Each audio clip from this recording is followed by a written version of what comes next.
નોટબંધી બાદ ડિજિટલ પેમેન્ટની દિશામાં સરકાર કાઢતી પેટ્રોલ અને ડીઝલની ખરીદ પર 0.75% છૂટ.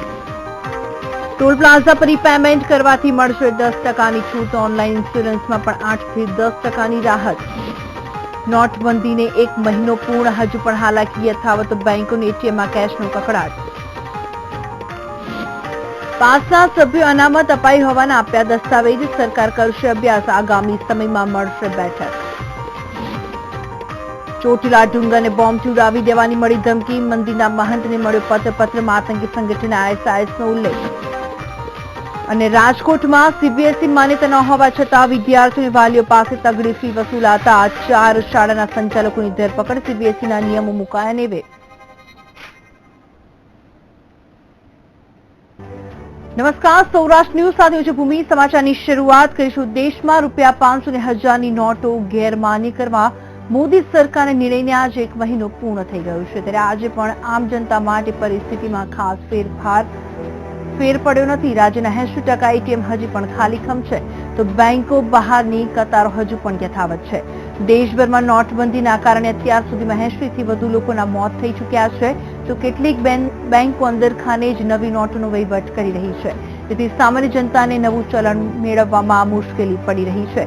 સરકારે 30 દિવસમાં કરેલા અસંખ્ય નિયમોએ પ્રજાને અનેકવાર મૂંઝવણમાં મૂકી. ત્યારે નોટબંધી બાદ સરકારે કરેલા નિયમોના ઘટનાક્રમ પર નજર કરવામાં આવે તો 8 નવેમ્બરથી બેંક અને પોસ્ટ ઓફિસ પર 4000 સુધીની જૂની નોટો બદલાવી શકાય છે તેવી જાહેરાત કરાઈ. ત્યારે 13 નવેમ્બરના રોકડ રકમ વટાવવાની મર્યાદા ₹4000 થી 4500 કરાઈ. જ્યારે 17 નવેમ્બરના રોજ રોકડ મર્યાદા ઘટાડીને ₹2000 કરી દેવાઈ અને આંગળી પર શાહી લગાડવાની જાહેરાત પણ કરવામાં આવી.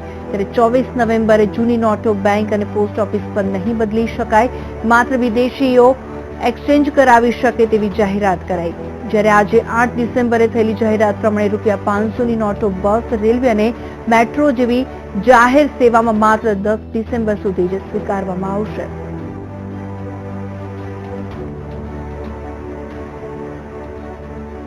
ત્યારે નોટબંધી બાદ રાજ્યમાં નાગરિકોને પડી રહેલી તકલીફને લઈને રાજ્ય સરકાર દ્વારા કેન્દ્રમાં રજૂઆત કરવામાં આવી છે. કેન્દ્રીય નાણાપ્રધાન અરુણ જેટલીએ જ્યારે આરબીઆઈને વધુ નાણાં પૂરા પાડવા માટે રાજ્ય સરકારે રજૂઆત કરી છે. ત્યારે ગઈકાલે મુખ્યપ્રધાનની અધ્યક્ષતામાં મળેલી બેઠકમાં રાજ્યની વર્તમાન પરિસ્થિતિને લઈને ચર્ચા થઈ હતી, જેમાં નવી ચલણી નોટોની ખેંચને લઈને રજૂઆત કરવામાં આવી હતી. મહત્વનું છે કે આરબીઆઈ ગુજરાતની નવી ચલણી નોટોને વધુ પુરવઠો ઉપલબ્ધ કરાવે અને તમામ બેંકોમાં પૂરતા નાણાં ઉપલબ્ધ રહે તે માટે રજૂઆતનો હકારાત્મક ઉકેલ આવશે. હાલમાં આરબીઆઈ દ્વારા નાણાંની ઉપલબ્ધિ વધારવામાં આવી છે અને આગામી દિવસોમાં પણ વધશે. રિઝર્વ બેંક દ્વારા વધુને વધુ રકમની ગુજરાતમાં ફાળવણી થાય તે માટે મુખ્યમંત્રીશ્રી તરફથી અને નાણામંત્રી તરીકે મારા તરફથી કેન્દ્રીય નાણામંત્રી શ્રી અરુણ જેટલીજી સાથે, કેન્દ્રના સચિવશ્રીઓ સાથે અને રિઝર્વ બેંકના અધિકારીઓ સાથે અમે સતત સંપર્કમાં છીએ. ગુજરાતના મુખ્ય સચિવ પણ સતત આ અંગે ફોલોઅપ કરે છે અને ગઈકાલે પણ ગુજરાતના બધા જ મોટી બેંકોના હોદ્દેદારો, ચેરમેનો અને બેંકોના મેનેજરો અને રિઝર્વ બેંકના ગુજરાત રિજિયનના મુખ્ય અધિકારી સાથે મુખ્યમંત્રી શ્રી વિજયભાઈ રૂપાણીને અમારી બધાની ઉપસ્થિતિમાં એક ઉચ્ચ કક્ષાની મીટિંગ પણ મળી હતી અને એમાં એક વિષયમાં ગુજરાતમાં વધુ રકમ રિઝર્વ બેંક ફાળવે એ વિષય પણ હતો. મેં પણ મારા પ્રવચનમાં ત્યાં જાહેરમાં કહ્યું છે. નોટબંધીના સરકારના નિર્ણયને 1 મહિના જેટલો સમય થઈ ગયો છે, ત્યારે રૂપિયા મેળવવા માટે લોકોની હાલાકી હજુ પણ યથાવત જોવા મળી રહી છે. ભુજની બેંકોમાં પૂરતા નાણાં હોવાના પગલે મોટા ભાગના એટીએમ બંધ હાલતમાં જોવા મળી રહ્યા છે. એક અંદાજ મુજબ ભુજમાં આવેલા એટીએમ પૈકી 80% એટીએમ બંધ હાલતમાં જોવા મળી રહ્યા છે, તો બીજી તરફ એટીએમમાં કેશ છે ત્યાં બહાર લાંબી કતાર પણ જોવા મળી રહી છે.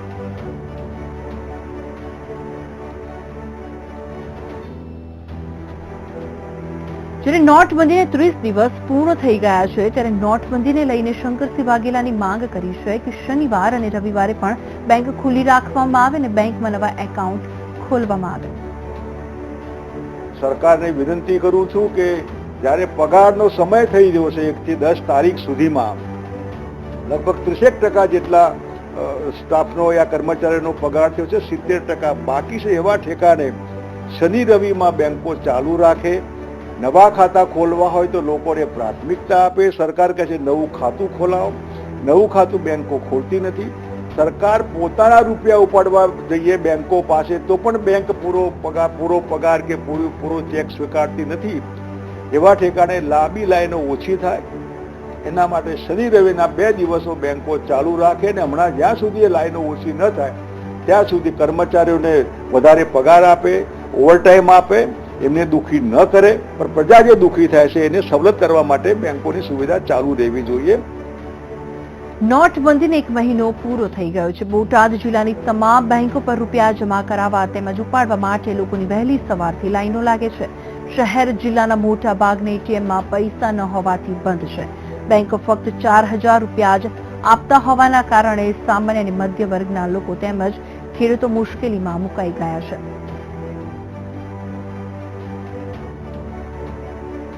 કે ભાઈ પૈસા ઉપરથી આવે ને એટલે આપી. અમારે ખેડૂતને તો નકર ઉપરથી એમ આપ્યું છે, ટીવીમાં એમ આપે છે કે 26000 જેવા આપશો, પણ એવું તો અમને કઈ મળતું નથી.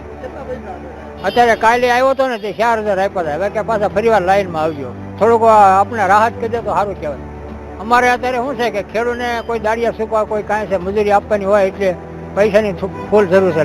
લાઈનમાં પૈસા હાટું થઈને 4-4000 રૂપિયા આપે છે. રોજ લાઈનમાં આવવું પડે છે. ઢોર માલ ત્યાં વાડીએ પીવે છે એ બંધ થાય છે.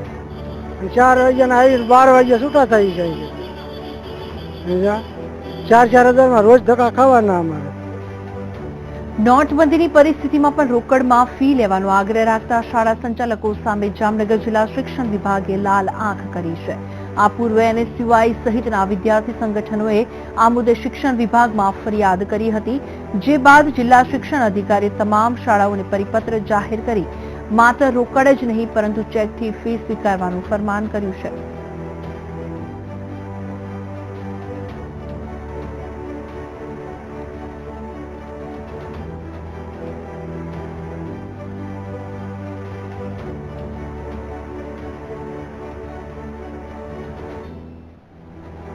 વાત હવે સુરેન્દ્રનગરની કરવામાં આવે તો સુરેન્દ્રનગરમાં ચોટીલા ડુંગરને બોમ્બથી ઉડાવી દેવાનો પત્ર મળ્યો છે. ચોટીલા ડુંગર ખાતે મંદિરના પૂજારીને આ ધમકીભર્યો પત્ર મળ્યો છે, જેમાં ધમકીભર્યો પત્ર આતંકી સંગઠન ISISનો હોવાની આશંકા વ્યક્ત કરવામાં આવી રહી છે. ત્યારે પોલીસે અધિકારીઓ બોમ્બ સ્ક્વોડની ટીમ ઘટના સ્થળે પહોંચી છે અને તપાસ શરૂ કરી છે. બીજી બાજુ ધમકી ભરેલા લેટરની વાત કરવામાં આવે તો તેમાં લખવામાં આવ્યું છે કે 18 જેટલા બોમ્બ મૂકવામાં આવ્યા છે, તેમજ લેટરમાં પાકિસ્તાન જિંદાબાદ પણ લખવામાં આવ્યું છે. તો આ સાથે લખવામાં આવ્યું છે કે તે એક આતંકવાદી છે અને ISIS એજન્ટ છે.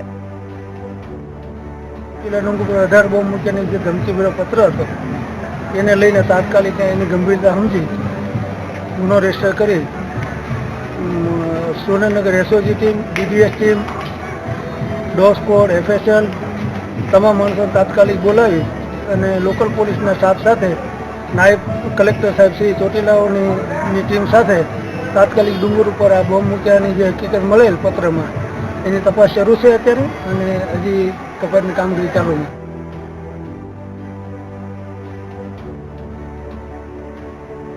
આ અંગે વધુ વિગત સાથે જોડાઈ ગયા છે અમારા સંવાદદાતા વિરેન ડાંગરેજા. વિરેન, જણાવશો કે જે રીતે ધાર્મિક સ્થળ ચોટીલાને જે રીતે બોમ્બથી ઉડાવી દેવાની ધમકી આપવામાં આવી છે, શું કહેશો આપ?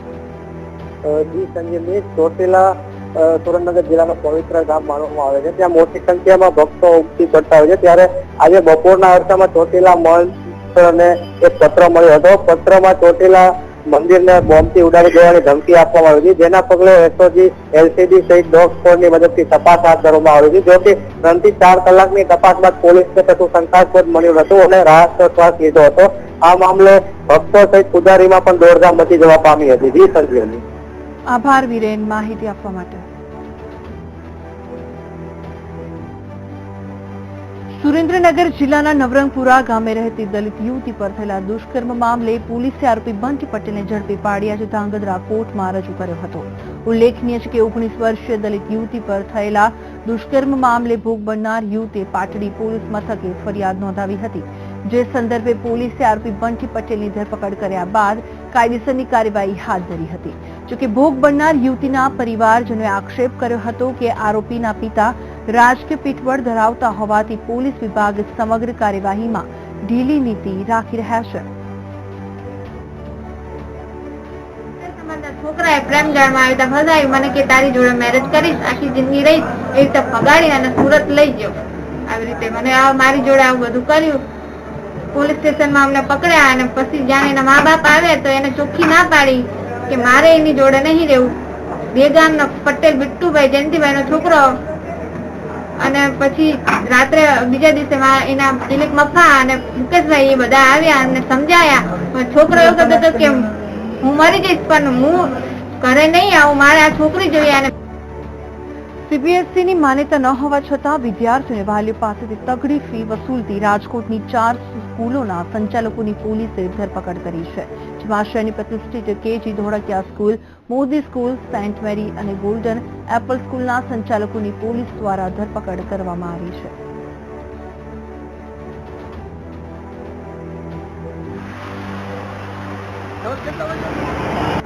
પ્રાથમિક દ્રષ્ટિએ છેતરપિંડી વિશ્વાસઘાત કરેલ હોવાની ફરિયાદ લઈ બાકીના ડોક્યુમેન્ટ્સ જે એમણે સીબીએસઈના ઉભા કર્યા છે એ બાબતની ફરિયાદ ગઈકાલે 4 પોલીસ સ્ટેશનમાં દાખલ કરેલ છે. જે અંગે એમના મુખ્ય જે ટ્રસ્ટી અને પ્રિન્સિપાલ જે સંચાલક છે એમના વિરુદ્ધ આ 4 સંસ્થાઓમાં ગુના દાખલ કરેલ છે. આ ચારેય શાળાના સંચાલકો સામે વિશ્વાસઘાત, છેતરપિંડી અને બોગસ દસ્તાવેજો બનાવવા સહિત આઈપીએસની કલમ 406, 420, 465, 467, 468, 479 અને મુજબનો ગુનો દાખલ થયો છે. બુધવારે મોડી રાત્રે જ પોલીસ દ્વારા જુદા જુદા સ્થળોએ દરોડા પાડીને સંચાલકોની ધરપકડ કરવામાં આવી હતી. આ ચારેય શાળામાં સેન્ટ્રલ બોર્ડ ઓફ સેકન્ડરી એજ્યુકેશનના વિધિવત એફિલિએશન વિના શાળાઓમાં શરૂ કરી તગડી ફી વસૂલાતી હોવાની પોલીસ ફરિયાદો અહીંના 4 જુદા જુદા પોલીસ સ્ટેશનમાં થઈ હતી, જેના પગલે પોલીસે કાર્યવાહી શરૂ કરી હતી.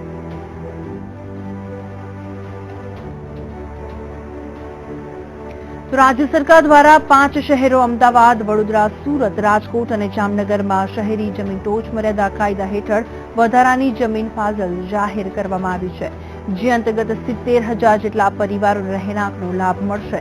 રાજકોટને પણ મળનાર લાભ અંગે રાજ્યના કેબિનેટ મંત્રી જયેશ રાદડિયાએ સરકારના નિર્ણયને આવકાર્યો હતો. મહત્વનું છે કે સરકારના આ નિર્ણય બાદ રાજકોટમાં 4,09,818 જમીન રહેણાંક ભોગવટ માટે મળશે, જેમાંથી 8,200 જેટલા પરિવારોને લાભ થશે. ગઈકાલે જે નિર્ણય કર્યો એ ગરીબલક્ષી આ ભારતીય જનતા પાર્ટીની સરકારે નિર્ણય કર્યો છે અને આવા લગભગ 8,000 ઉપરના પરિવારોને કે જે વર્ષોથી એ મકાન ઉપર રહે છે એમને કાયદેસર કરવાનો રાજ્ય સરકારે મહત્વપૂર્ણ નિર્ણય લીધો છે. જ્યારે સામે અને સમાચાર પર નજર કરીશું બ્રેક બાદ.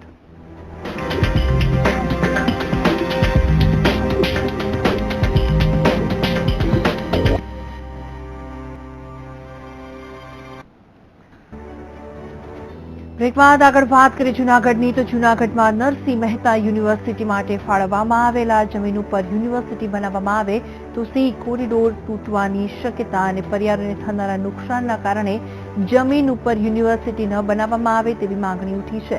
બિલખા રોડ ઉપર રાજ્ય સરકારે 94 હેક્ટર જમીન ભક્ત કવિ નરસિંહ મહેતા યુનિવર્સિટી માટે ફાળવવામાં આવી છે. જમીન જંગલ વિસ્તારની છે અને અહીંથી સિંહની અવરજવર સાસણગીર સુધીની છે. કે સિંહ જે છે એ તો વસ્તીમાં પણ હવે આવી જાય છે, પણ એનું નિવાસ સ્થાન મૂળભૂત રીતે આ જગ્યામાં છે કે કેમ, આ પાયાનો પ્રશ્ન છે. તો જંગલ હોય ત્યાં સિંહ છે એ સ્વાભાવિક હોય, પણ જે આપણને જગ્યા ફાળવાયેલી છે એને અંદરના ભાગમાં એ સિંહની વસ્તી હોવાની પૂરી સંભાવના છે. પણ જે જગ્યા યુનિવર્સિટીને રોડ ફ્રન્ટ ઉપર ફાળવવામાં આવેલી છે તેમાં સિંહનું નિવાસસ્થાન કે અન્ય જંગલી પ્રાણીઓનું નિવાસસ્થાન મેં જોયું કે અનુભવ્યું નથી. આ જગ્યાએ કોઈ પણ પ્રકારના એક્શન લીધા વગર આ યુનિવર્સિટીનું નિર્માણ કરવામાં આવશે તો વાઇલ્ડલાઇફને ખૂબ જ મોટો ખતરો થવાની સંભાવના છે અને એનું નુકસાન છે આપણે જૂનાગઢની પ્રજાએ જ ભોગવવું પડશે. તમામ યુનિવર્સિટીનું નિર્માણ થશે તો તમામ સિંહો છે, આજુબાજુના ગામડા છે, ખડિયા છે, તોરણિયા છે, જે પાટાની આજુબાજુ છૂટી છવાઈ જે વસાહતો આવેલી છે તે તમામ જગ્યાએ સિંહ છે નાટા ફેરા ચાલુ થશે અને માનવ અથડામણ થશે. એવી પૂરી શક્યતાઓ રહેલી છે. યુનિવર્સિટી માટે ફાળવેલ 94 હેક્ટર જમીનના વિસ્તારમાં વન્યજીવન સૃષ્ટિનું નિવાસ સ્થાન હોવાથી તે બંધ થશે. આ કોરિડોર તૂટવાથી સિંહ અને માનવ વચ્ચે ઘર્ષણ થવાની પૂરી શક્યતા હોવાથી યુનિવર્સિટીનું નિર્માણ આ જગ્યા ઉપર ન થાય અને જંગલોનો નાશ કરવાની પ્રવૃત્તિ અટકાવવામાં આવે તેવી માંગણી સાથે પર્યાવરણ પ્રેમીઓ જાહેર હિતની અરજી કરી કાનૂની લડાઈ લડે તેવી શક્યતા છે.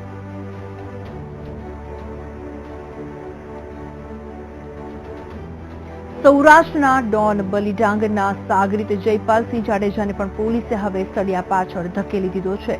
રાજકોટ ક્રાઇમ બ્રાન્ચે જયપાલસિંહ સાથે તેના 4 સાગરીતો લખધીરસિંહ ચુડાસમા, હનીફ મેમણ, મુસ્તાક મીર અને હરેશ કોળીની રાજસ્થાનથી ધરપકડ કરી હતી. આ તમામ આરોપીઓ વોન્ટેડ બલિડાંગરને આશરો આપવાની સાથે હથિયાર પૂરા પાડતા હતા.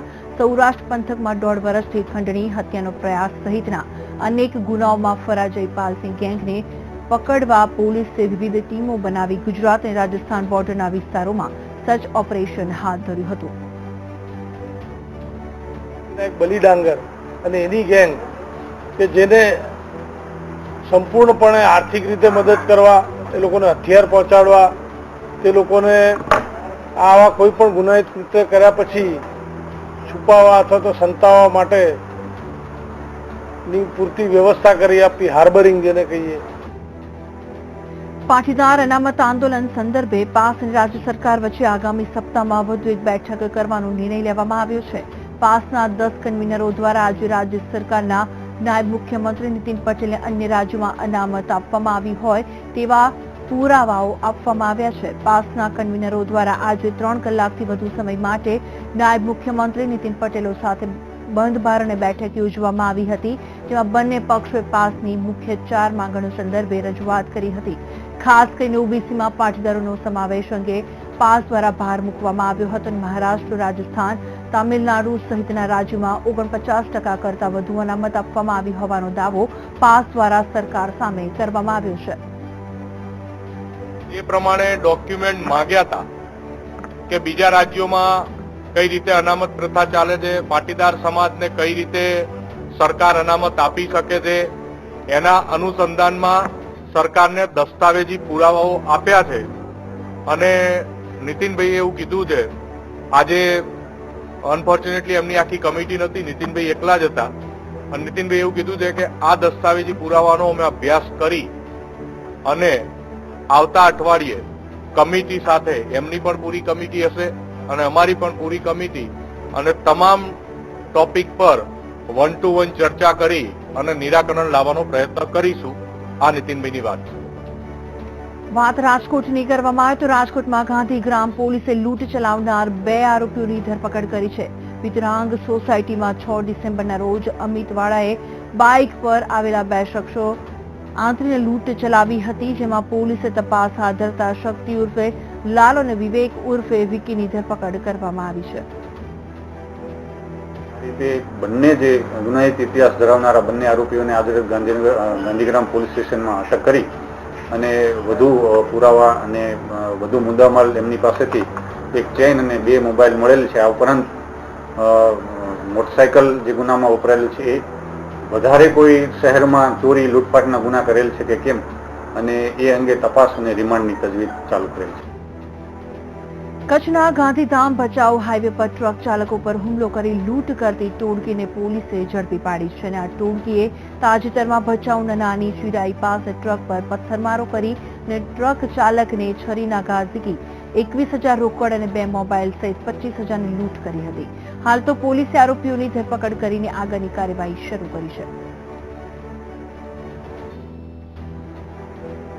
અને સમાચાર પર નજર કરીશું બ્રેક બાદ.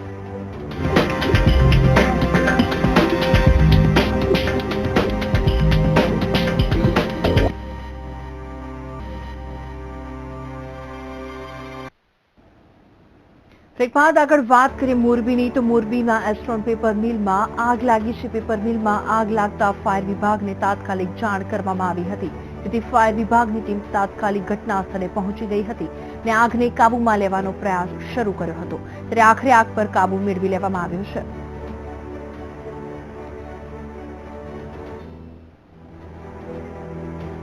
અમદાવાદ બોટાદ પેસેન્જર ટ્રેનના એન્જિનમાં આગ લાગતા સનસનાટી ફેલાઈ ગઈ હતી. ધંધુકાના તરડી પાસે પેસેન્જર ટ્રેનના એન્જિનમાં આગ લાગી હતી. થોડા દિવસ પહેલા સુરતના કિમ રેલવે સ્ટેશન નજીક ચાલતી ગુડ્સ ટ્રેનના એન્જિનમાં અચાનક આગ લાગી જતા અફરાતફરી મચી જવા પામી હતી, જેથી નદી પરના પુલ પર જ ટ્રેન ઊભી રહી ગઈ હતી. કિમ રેલવે સ્ટેશનના માસે તાત્કાલિક સુરત અને કોસંબા ફાયર સ્ટેશનને ફોન કરીને મદદ માંગી હતી, જેથી ફાયર બ્રિગેડ દ્વારા આગ પર કાબુ મેળવી લેવામાં આવ્યો હતો અને કન્ટેનરોથી ભરેલી ગુડ્સ ટ્રેન અમદાવાદથી મુંબઈ તરફ જતી હતી અને આ દરમિયાન એન્જિનમાં આગ લાગી હતી અને આખરે આગ પર કાબુ મેળવાયો છે.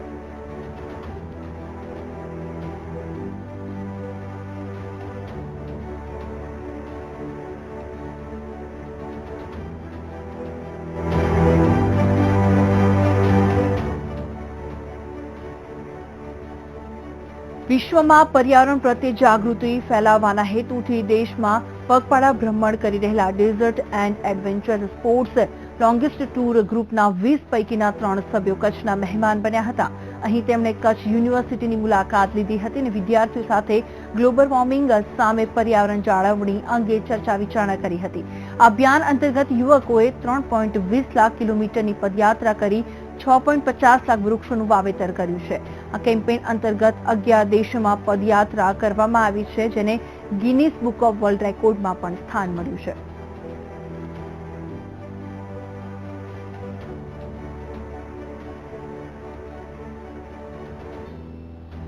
નોટબંધીનો નિર્ણય પાટણના માર્કેટયાર્ડ માટે મહા મુસીબત સાબિત થયો છે. માર્કેટયાર્ડના ખેડૂતો, મજૂરો અને વેપારીઓને ભારે મુશ્કેલીનો સામનો કરવો પડે છે. નાણાકીય સ્થિતિ સુધરે નહીં ત્યાં સુધી માર્કેટયાર્ડના વેપારીઓ માર્કેટયાર્ડ બંધ રાખવાનો નિર્ણય કર્યો છે. પ્રતિદિન ખેડૂતોના માલથી ધમધમતું પાટણ માર્કેટયાર્ડ આજે સુમસામ ભાસે છે. સમસ્યાનું નિરાકરણ નહીં આવે ત્યાં સુધી માર્કેટયાર્ડ અચોક્કસ મુદત માટે બંધ રાખવાનું નક્કી કર્યું છે.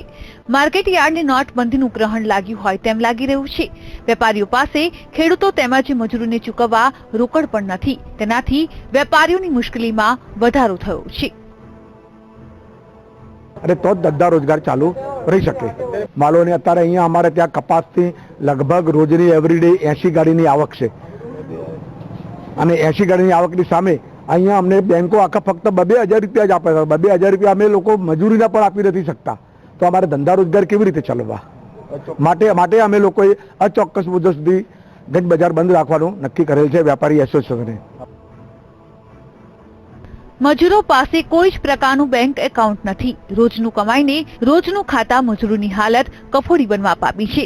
પરપ્રાંતમાંથી આવતા મારવાડી મજૂરોને નુકસાન વધુ ઉઠાવવું પડી રહ્યું છે.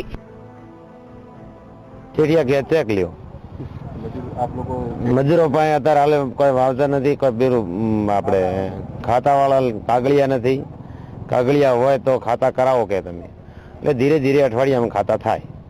અત્યારે હાલમાં ચેક માગવા અમારે પાસે નથી, અમે રોકડા પૈસા માગવા હતા, એટલે રોકડાનું બેંકનું કે તમે ખાતા કરાવી દો તો ધીરે ધીરે ખાતા થઈ જાય. પણ અત્યારે હાલમાં મોણાના પાસે અત્યારે બીડી પેટી લાવવા વાળા પૈસા નથી, ખાવા પીવાના પૈસા નથી. હાલ પાટણ માર્કેટયાર્ડમાં કપાસ, અડદ, એરંડા, ગવાર, તલની આવકના દિવસો છે, તો રોજની સેંકડો ગાડીઓના પૈડા આ હડતાલથી થંભી જવા પામ્યા છે. ખેડૂતોનો માલ માર્કેટમાં વેચાયા વિના જ પાછું ફરી રહ્યો છે. અત્યારે અમે ખાતર બીજવારો લેવા પૈસા માગે છે, અમને દલાલો હાલતા નથી. 4 દિવસે લઈને બે તો 2,000 બેંકમાં પૈસા મળે તો અમારા છોકરાને શું ખાવાનું અને ડેરીમાં પૈસા બંધ થઈ ગયું. હવે અમે શું કર્યા કહો? છેલ્લા 3 દિવસથી માર્કેટ બંધ રહેતા કરોડોનું નુકસાન થયું છે. તો હડતાલ સમેટવા માટેની એક લીગલ નોટિસ માર્કેટયાર્ડે વેપારી એસોસિએશનના પ્રમુખને આપી છે. તેમજ ટ્રાન્સપોર્ટ ભાઈઓને માગણી એવી હતી કે અમને થોડો કેશમાં પેમેન્ટ મળે તો અમારે ટ્રાન્સપોર્ટ ખર્ચ અને જે ટોલ નાકા ઉપર પૈસા આપવાના હોય છે એ છૂટક પૈસા વેપારી મને ઉપલબ્ધ કરાવે. 6 કરોડનું ટર્નઓવર છે અને લગભગ છેલ્લા 3 દિવસથી માર્કેટ બંધ છે, એટલે 18 થી 20 કરોડનું ટર્નઓવર ઓછું થયેલું છે. આવનાર દિવસોમાં વેપારીઓ અને માર્કેટયાર્ડના સત્તાધીશો વચ્ચે ઘર્ષણ થવાની શક્યતાઓ થાય તો નવાઈ નહીં. Harshad Pancholi, VTV news, Patan.